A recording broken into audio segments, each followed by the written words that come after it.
Hey guys, welcome back. Tonight's mix is all over the place in the best way. We've got a hypnosis heist gone wrong, a road rage nightmare, a missing kid inside a US consulate, and an amnesiac woman nobody can identify. If it messes with your head or spikes your heart rate, it's probably on this list. We're covering psychological thrillers, crime thrillers, a straight-up action conspiracy pick, and one of the most iconic mystery thrillers ever made. Grab something to drink, get comfortable, because here are 10 thriller movies you need to watch.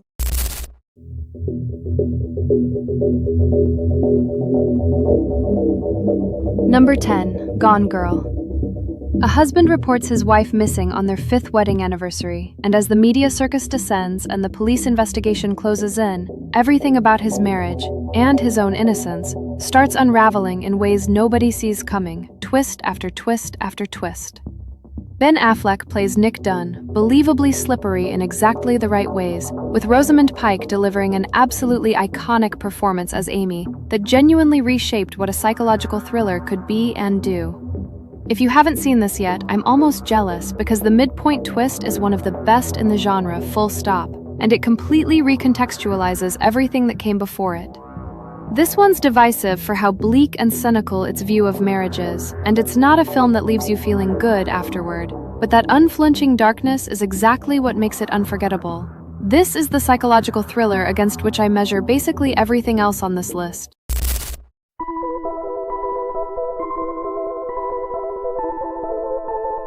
Number 9, Untraceable. An FBI cybercrimes agent starts tracking a killer who live streams his murders on a website.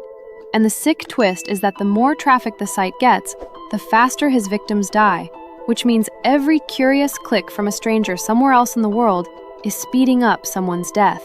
Diane Lane plays Agent Jennifer Marsh, racing to shut the site down before the internet does the killer's job for him. The wildest part is how ahead of its time this felt, even though it's from 2008.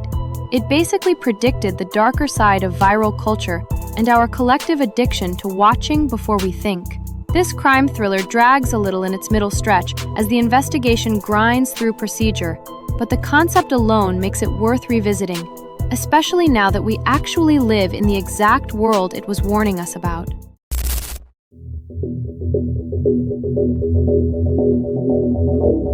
Number 8, Trance.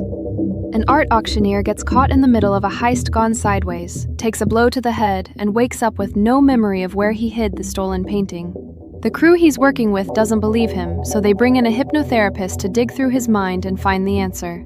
And that's where things stop being a simple heist movie. James McAvoy plays Simon, the auctioneer, with Rosario Dawson as the hypnotherapist and Vincent Cassell as the gang leader pulling the strings from the outside. Honestly, what got me was how little you can trust anything you're seeing. This mind-bending heist thriller keeps rewriting its own reality every 10 minutes, and by the halfway mark you genuinely don't know whose version of events is real. The visuals get increasingly trippy toward the end, and some viewers find it disorienting rather than clever, but if you like puzzle box plotting where the answer's hidden in plain sight, it's worth pushing through the confusion.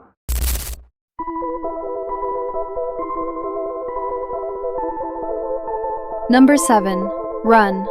A homeschooled teenage girl in a wheelchair starts noticing inconsistencies in the medications her devoted single mother has been giving her for years. A pill that shouldn't exist, a prescription with someone else's name on it. And the deeper she digs, the more her whole life starts to feel like a carefully constructed lie.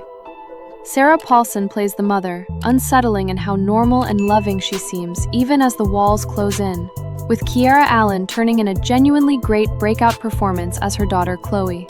If you're someone who loves a slow reveal that makes your stomach drop piece by piece rather than all at once, you'll love this one. The pacing is patient almost to a fault in the first half, but that patience pays off in a back half that doesn't let up. This psychological thriller earns every ounce of its tension by the final act.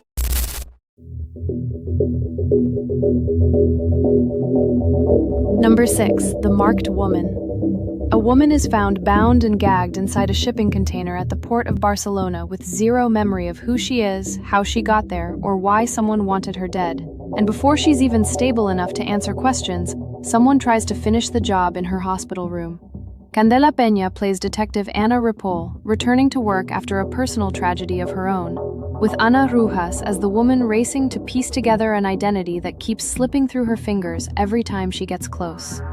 I went in expecting a standard procedural and got something moodier and more character-driven than I bargained for, with the Barcelona setting doing a lot of heavy lifting atmospherically. This is a newer mystery thriller, and it shows a little in the pacing during the middle stretch, but the performances and the slow unspooling of the mystery carry it through.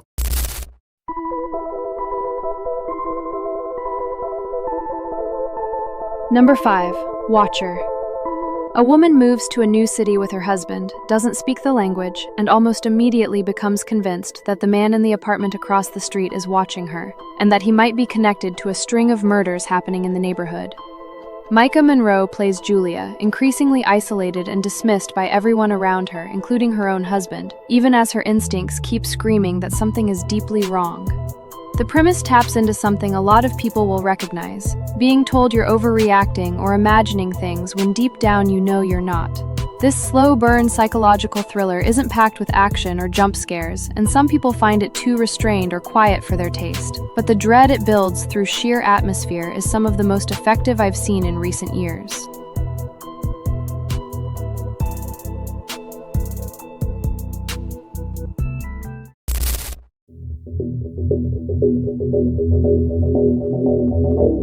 Number 4. To Catch a Killer. A rookie Baltimore police officer gets pulled into a high-pressure FBI task force hunting a sniper who opened fire on a crowd during the New Year's Eve celebration, and her sharp, unconventional instincts make her both the team's biggest asset and, potentially, a target herself. Shailene Woodley plays Officer Eleanor Falco, working alongside Ben Mendelsohn's veteran FBI agent as the investigation spirals into something far more complicated than a single shooter.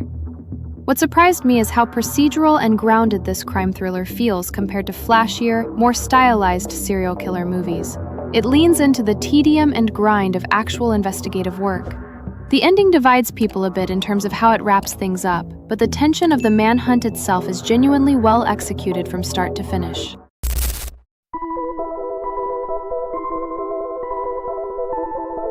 Number 3. Exterritorial.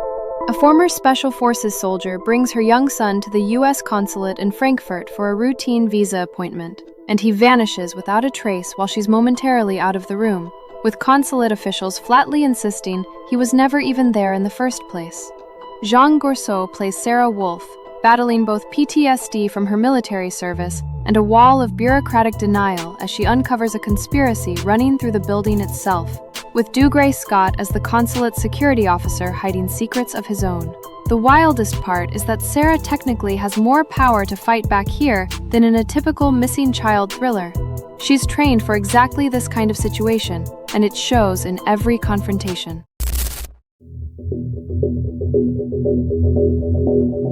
Number 2. Unhinged. A single mom running late for work has one bad interaction at a red light with the wrong stranger, a long honk, an impatient pass, and spends the rest of the day being systematically, relentlessly hunted by a man who's already lost everything and has nothing left to lose. Russell Crowe plays the man, and honestly, this might be one of the most unsettling performances of his career, playing someone who's terrifyingly calm right up until he isn't. If you're someone who's ever had road rage ruin your morning, this one hits uncomfortably close to home in a way that's hard to shake afterward. The premise is thin once you think about it too hard, and the escalation gets a little cartoonish by the third act, but as pure, relentless survival thriller tension, it absolutely delivers. Number 1. Trap. A father takes his teenage daughter to a massive pop concert as a reward for good grades, only for her to slowly realize partway through that the entire venue has been quietly turned into a trap by the FBI to catch a serial killer, and her dad might be exactly who they're looking for. Josh Hartnett plays Cooper, giving a performance that flips between charming dad mode and something much colder scene to scene, with Ariel Donahue as his daughter Riley, who has no idea what she's caught in the middle of. I went in expecting a gimmick movie and got one of the tensest cat-and-mouse setups in years. Trapping the whole thing inside a single concert venue makes this feel completely different from any other serial killer thriller out there. Shyamalan's dialogue gets a little clunky in places, and some side characters feel underwritten, but but the central premise is executed so well, it barely matters.